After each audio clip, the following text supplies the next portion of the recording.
Selamat pagi para mahasiswa, para frater sekalian. Selamat ketemu lagi di mata kuliah kosmologi dan ekoteologi. Pelajaran terakhir bersama dengan saya, kita sudah melihat tentang sejarah ekologi yang intinya adalah di sana harus terjadi rekayasa atas kehidupan ini agar kehidupan ini dapat berlangsung dengan baik, khususnya pilihan untuk option for the wicked, supaya mereka yang lemah atau makhluk yang lemah atau spesies yang lemah itu dapat bertahan hidupnya dalam seleksi alam ini.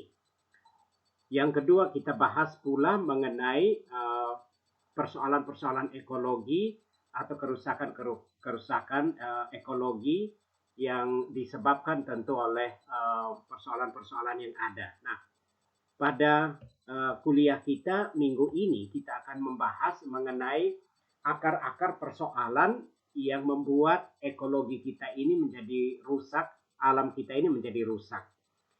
Pembahasan saya pada minggu ini lebih dari perspektif filsafat. Nanti minggu depan saya akan menguraikannya dari perspektif teologi.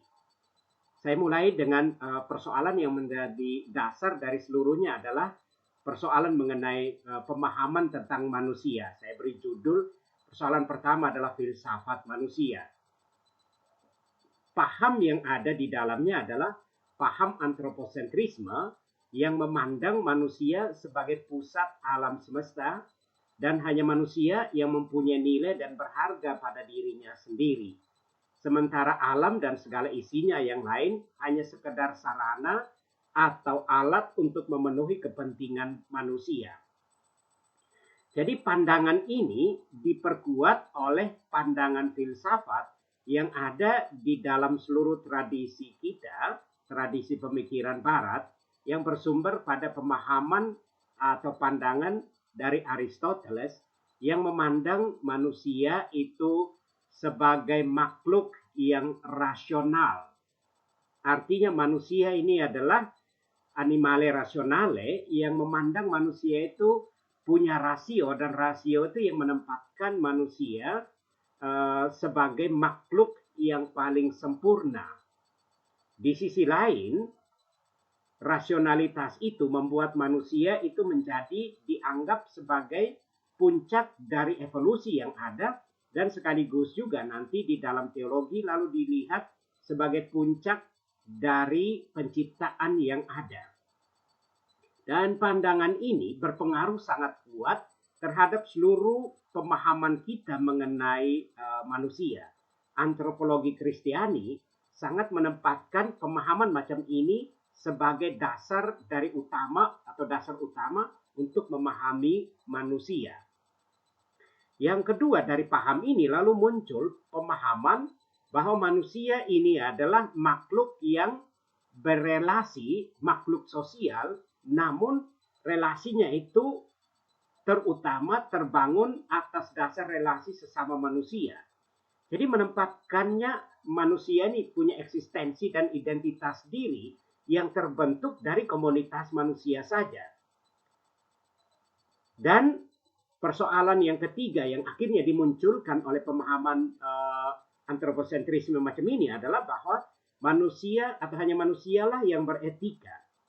Jadi karena manusia mempunyai rasio, lalu manusia ini dipandang sebagai dia saja yang beretika. Nah, efek dari pandangan macam ini adalah bahwa ini menempatkan hegemoni manusia itu sebagai mutlak. Artinya terjadi human conformism. Jadi kita memandang manusia ini lebih dari yang lain dan menganggap yang lain di luar dirinya itu objek. Semuanya itu harus terarah kepada manusia. Yang kedua, pandangan ini akan juga melahirkan paham bahwa alam semesta itu sarana atau alat untuk memenuhi kepentingan manusia. Terjadilah apa yang disebut paham instrumentalistik, artinya memahami yang lain-lain itu di luar dirinya spesies di luar dirinya, komponen di luar dirinya adalah atau ada untuk memenuhi kepentingan manusia. Dia sarana, dia alat yang dapat digunakan. Yang ketiga adalah tidak memandang manusia itu berelasi dengan makhluk lain atau dengan spesies lain. Jadi lingkarannya adalah lingkaran yang terputus manusia, karena manusia ada di atas, lalu yang lain itu ada di bawahnya dan karenanya dapat digunakan oleh manusia. Nah, menurut hemat saya, dari seluruh persoalan ekologis yang ada, paham antroposentrisme inilah yang menjadi paham yang menjadi dasar dari seluruh kerusakan ini. Ya, jadi kita manusia itu merasa bahwa kita ada di atas segala-galanya. Yang kedua adalah kesalahan paradigma pembangunan. Paradigma pembangunan selalu dikaitkan melulu dari segi ekonomi sehingga terjadi eksploitasi atas alam semesta ini. Dan paradigma ini keliru dan sangat berdampak buruk terhadap lingkungan hidup karena melegitimasi manusia untuk menggunakan sumber daya alam secara berlebihan. Jadi karena ingin membangun dirinya, ingin membangun human community, komunitas manusia ini, lalu kita seenaknya menggunakan sumber daya alam ini. Jadi dampaknya adalah bahwa pembangunan seringkali itu hanya dinikmati oleh segelintir orang, sementara masyarakat yang mempunyai sumber daya alam semakin miskin dan tergusur. Yang kedua adalah bahwa pembangunan seringkali itu tidak amdal. Dan yang tidak amdal pasti, analisa dampak lingkungan maksud saya, pasti akan melahirkan persoalan kesehatan pada masyarakat luas. Dan tentu saja pada juga kesehatan alam ini. Kepercayaan asli itu tergusur pula, khususnya kearifan lokal dalam penghormatan terhadap alam semesta ini. Jadi kita sibuk membangun diri dan kita mengorbankan alam semesta ini demi pembangunan diri manusia. Jadi dasar-dasar rasionalitas juga merasuk dalam pola pikir orang kebanyakan. Keangkeran alam semesta yang biasanya dibungkus dengan cerita-cerita mistis atau tahyul diganti dengan pemikiran-pemikiran yang lebih rasional. Keilahian yang transenden yang sering kali dipahami datang kepada manusia lewat alam semesta ini, panteisme, digusur oleh pemahaman rasionalitas yang lebih mengenal hukum alam atau hukum positif. Jadi konsep ketakutan, tremendum, dalam iman tergeser oleh konsep rasio. Jadi fides, iman itu langsung dihubungkan dengan rasio dalam konsep beriman. Dan itu menjadi dasar dari pembenaran kita untuk menggunakan alam semesta ini secara berlebihan. Kesalahan ketiga adalah kesalahan menurut hemat saya dari penggunaan ilmu pengetahuan. Kemajuan ilmu pengetahuan yang berkembang sejak abad ke-18 melahirkan hegemoni akal rasio atas mitos-mitos sehingga orang tidak lagi merasa takut, tidak lagi merasa tremendum terhadap alam karena ia dapat menaklukkan alam ini. Jadi ilmu pengetahuan itu yang memutlakkan akal lalu memandang mitologi itu atau mitos-mitos termasuk rasa takut terhadap alam ini lalu menjadi hilang. Dengan alat teknologi manusia menaklukkan alam dan menguasainya dengan leluasa. Alam itu menjadi sarana produksi dari manusia. Karena manusia merasa bahwa dia menjadi tuan atas alam ini. Jadi dengan rasio, dengan ilmu pengetahuan, manusia merasa bahwa dia adalah tuan, pemilik alam ini. Dan celakanya lagi, di banyak tempat eksploitasi itu tidak diiringi pula oleh pemulihan alam semesta ini. Jadi alam dibiarkan menyelesaikan masalah kerusakan yang disebabkan oleh manusia. Jadi manusia tidak bertanggung jawab. Dengan ilmu pengetahuannya, dia tidak bertanggung jawab. Sebagai contoh, kita bisa lihat di Kalimantan misalnya, Kalimantan Timur, itu ada banyak danau-danau yang tercipta, itu karena eksploitasi manusia mengeruk batu bara di sana dan meninggalkan lubang-lubang itu, luka-luka itu. Dan manusia tidak menyelesaikan, dia pergi begitu saja meninggalkan tempat itu yang rusak. Lalu membiarkan, seolah-olah membiarkan alam ini toh akan menyelesaikan kerusakannya sendiri. Ya, jadi ilmu pengetahuan membuat manusia itu lalu tidak menjadi bertanggung jawab. Konsep ilmu pengetahuan yang menawarkan pengelolaan kekayaan alam untuk kehidupan rumah tangga, oikos itu, menjadikan manusia sebagai pengelola dan pengatur alam ini karena ia adalah pemilik, atau dalam bahasa Italia disebut padrone, tuan. Ia menjadi tuan atas alam ini. Jadi membuat manusia betul-betul menguasainya. Malahan dengan rekayasa teknologi, alam dipaksa untuk menyesuaikan diri dengan kebutuhan manusia. Pola pikir macam ini adalah pola pikir yang sepihak dari manusia tanpa melihat makhluk yang lain. Karenanya bagi saya akan terjadi perampasan hak alam, hak kodrati dari spesies itu atau dari makhluk itu menurut kehendak manusia. Sebagai contoh, kita memaksa alam, memaksa ayam misalnya, supaya dia cepat besar dan kita bisa panen. Orang beternak ayam, misalnya ayam broiler, dia memaksa ayam itu untuk 30 hari, 40 hari itu harus dipanen. Jadi memaksa cepat ayam itu. Merekayasa supaya ayam itu cepat bertumbuhnya dengan memberi makan yang berlimpah. Atau ayam petelur dipaksa bertelur setiap hari. Dan dipaksa mengeluarkan telurnya terus dengan merekayasanya.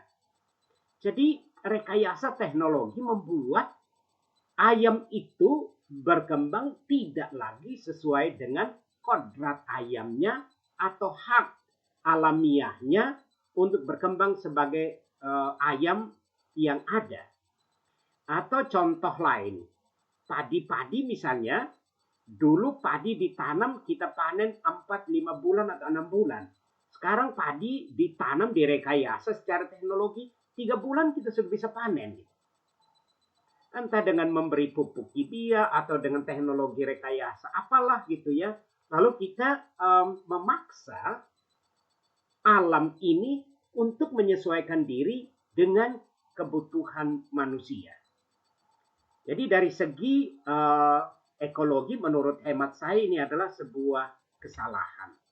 Jadi pola pikir iptek macam itu, ya ilmu pengetahuan macam itu, ditopang pula oleh pikiran filosofis yang sangat antroposentrisme. Sampai abad pertengahan, keangkeran dan sekaligus keagungan alam itu cukup kuat merasuk dalam pikiran manusia. Hutan dianggap angker karena di sana adalah tempat dia mengambil makanan. Juga di sana ada penunggunya. Namun konsep misalnya dari Francis Bacon mengubah segala-galanya. Bagi dia adalah ilmu pengetahuan diperuntukkan bagi kehidupan manusia. Alam itu harus ditaklukkan demi manusia. Karena alam dipakai untuk mensejahterakan manusia. Dan penaklukan ini adalah bagian dari perintah Allah menurut konsep Bacon itu. Pembenaran itu datang dari pandangan Bacon yang dia baca muncul dari kitab Kejadian bab 1 ayat 28. Berkembang biaklah dan taklukkanlah bumi.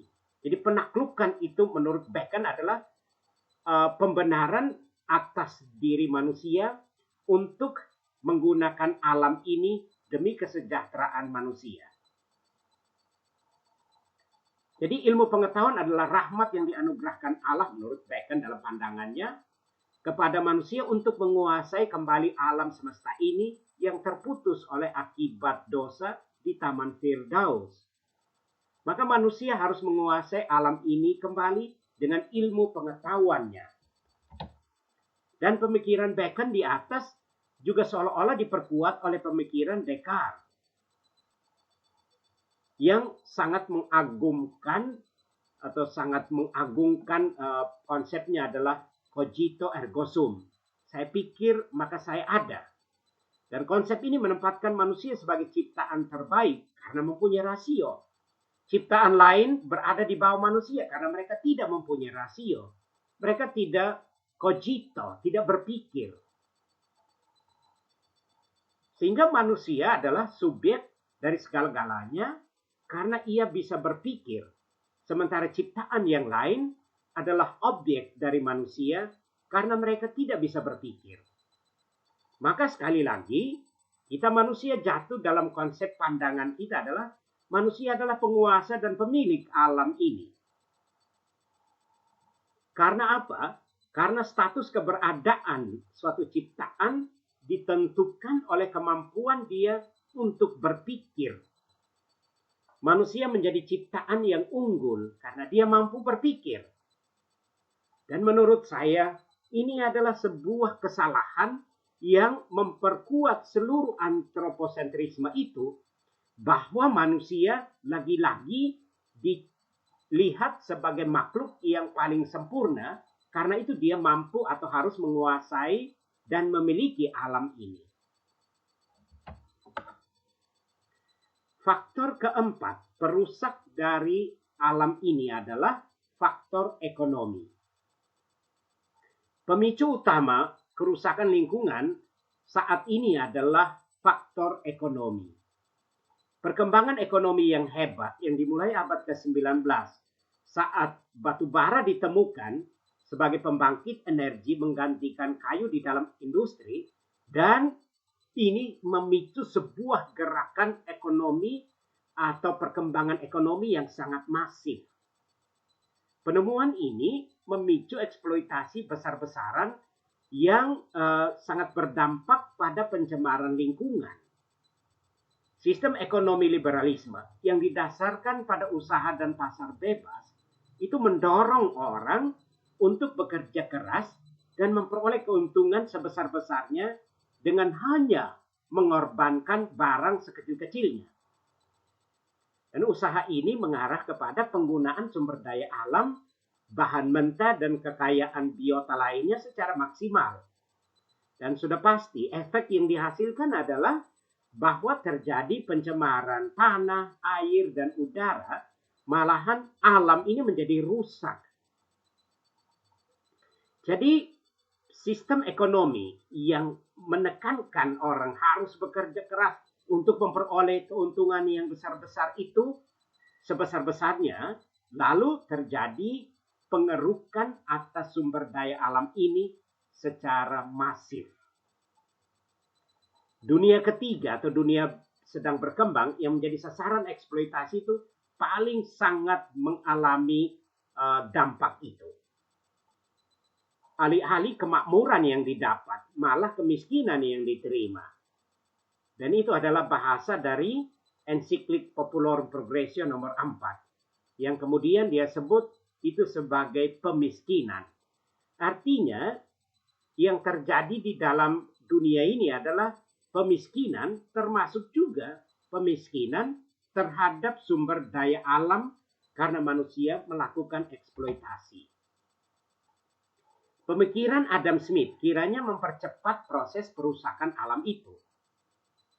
Menurut Smith, keberadaan masyarakat ditentukan oleh persaingan untuk hidup yang sangat ekonomi sekali, yaitu berjuang untuk hidup keras, untuk hidup kerja keras, pasar bebas, dan meraih keuntungan sebesar-besarnya. Lalu terjadi di sana persaingan antar manusia yang melakukan eksploitasi, dan manusia lupa bahwa juga makhluk lain mempunyai hak untuk menggunakan alam ini. Kita potong misalnya pohon secara besar-besaran. Untuk kayunya kita gunakan untuk rumah atau pembangunan. Kita lupa bahwa kayu itu, pohon itu juga berguna atau dipakai oleh kera atau monyet atau orang hutan untuk hidup di dalamnya. Jadi kita melakukan kerja keras demi meraih keuntungan dan kita lupa subjek lain yang ada di luar diri kita yang juga mempunyai hak atas alam ini. Allah memang menciptakan segala makhluk, namun Allah membiarkan semuanya berjalan menurut kodratnya sendiri. Maka menurut pandangan Smith ini, biarkan saja semua makhluk bersaing untuk hidup. Karena itu orang berlomba-lomba untuk survive dengan melibas apa yang ada di depannya. Jadi hidup ini menjadi medan untuk apa? Untuk struggle for existence. Jadi kita berjuang demi eksistensi kita dan lagi-lagi karena kita manusia mempunyai akal, mampu untuk menaklukkan apa yang ada di depannya, lalu kita melibas apa saja termasuk makhluk hidup yang ada di luar diri kita. Jadi kita berjuang dan mengalahkan yang lain. Kesalahan kelima dari rusaknya alam ini adalah kesalahan moral menurut saya. Yang salah dalam pemikiran manusia adalah pola pikirnya yang sangat antroposentris. Yang sudah kita lihat tadi, manusia memandang alam ini semesta atau memandang seluruh ciptaan ini atau bumi ini dari sudut pandang manusia. Manusia merasa bahwa dunia ini dikendalikan dan dikuasai oleh manusia. Kemampuan manusia untuk mengenal seluk-beluk alam semesta ini membuatnya dia dapat bertindak sesuka hatinya. Artinya, pusat dunia ini adalah manusia. Bukan alam ini yang menjadi pusat, tetapi manusia. Dan karenanya segala ciptaan yang lain harus mengabdi kepada manusia. Nah, yang salah dari segi moral adalah bahwa nilai ciptaan yang lain itu tergantung pada kegunaan dan keuntungan bagi manusia dan komunitas manusia. Kita tidak lagi melihat bahwa setiap makhluk itu atau setiap komponen itu sebagai pribadi yang membawa di dalam dirinya juga nilai tersendiri atau apa yang kita sebut dalam dunia moral itu intrinsic value. Setiap komponen, setiap benda mempunyai nilai bawaan di dalam dirinya sendiri. Mempunyai nilai di dalam dirinya sendiri yang ditanamkan oleh pencipta, dan nilai itu berguna untuk ciptaannya itu untuk memperkembangkan dirinya dan sekaligus juga memberi kontribusi terhadap kehidupan alam ini. Nah, kita lupa melihat itu. Lalu kita melihatnya dari segi keuntungan dan kegunaan bagi manusia.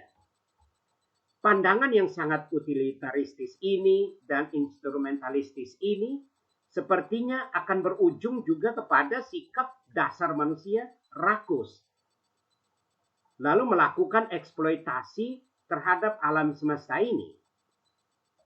Jadi alam harus memberikan yang terbaik kepada manusia.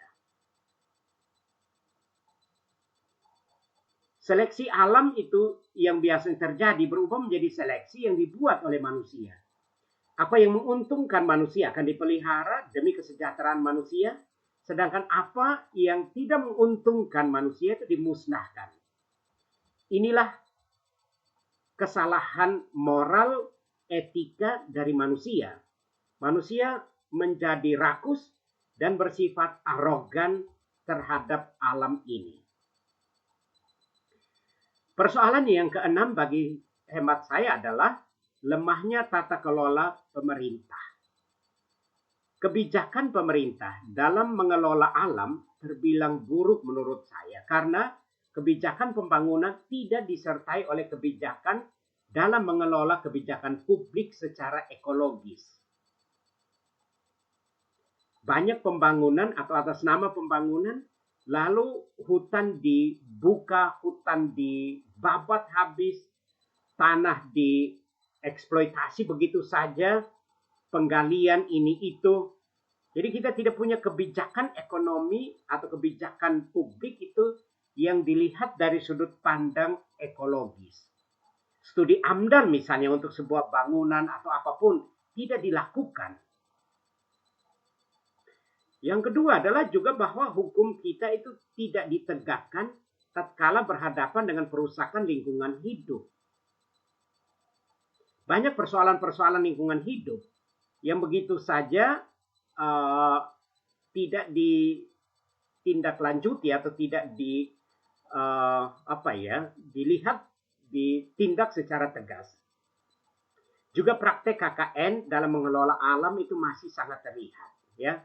Banyak yang diberi hak untuk mengelola hutan, atau ada beberapa yang mempunyai keunggulan untuk menebang pohon, tapi dia tidak dituntut untuk menanam pohon kembali. Dan itu bagi saya persoalan-persoalan yang ada yang meliliti atau yang mempercepat rusaknya lingkungan hidup. Yang ketujuh adalah lemahnya komitmen bersama kita. Manusia sebetulnya, itu kita semua ini sadar bahwa alam semesta ini sedang sakit dan menua.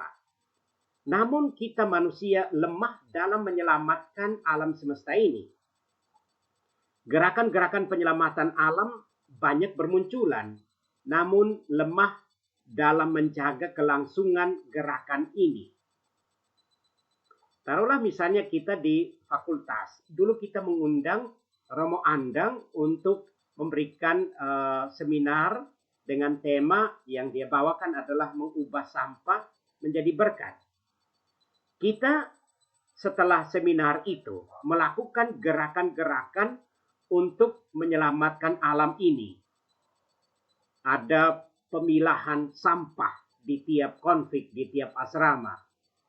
Ada penanaman pohon pepaya misalnya, atau membuat lubang biopori.